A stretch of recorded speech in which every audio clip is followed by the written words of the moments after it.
September 18, 2023. Pagbasa gikan sa Santos nga Ebanghelyo sumala ni Lucas. Human si Jesus makasulti ni ining tanan ngadto sa katawhan, miadto siya sa Capernaum. Didto may usa ka Romanhong opisyal nga may sulugoon nga gimahal niya pag-ayo, ug masakiton ug himatyon ang maong sulugoon. Sa pagkadungog sa opisyal mahitungod kang Jesus, nagsugo siyag mga kadagkuan sa mga Hudeyo sa paghangyo kaniya nga moadto siya aron ayuhon ang iyang sulugoon.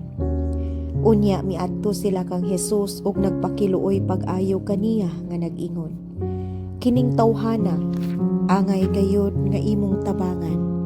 Gihigugma niya ang atong nasod ug nagtukod pagani siyag sinaguga alang kanato. Busa mikuyog sa Jesus kanila. Apan sa nagkaduol na sila sa balay, gisugo sa opisyal ang iyang mga higala sa pagtagpo kang Jesus ug pag-ingon, "Sir, ayaw na lang paghago, kay dili ako angay sa pagdawat kanimo sa akong balay. Nigiisip ko ang akong kaugalingon nga takos muduol kanimo.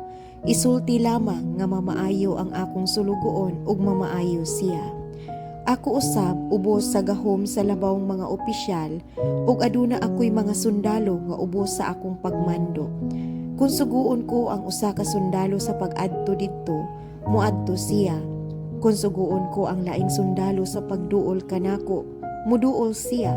Ug kung suguon ko ang akong ulipon sa pagbuhat niini, mubuhat siya.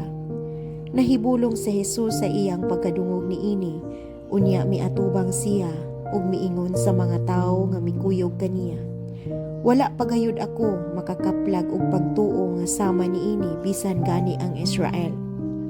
Namalik sa balay sa opisyal ang mga sinugo ug ilang nakita nga maayo na ang iyang sulugoon. Ang Ebanghelyo sa Ginoo.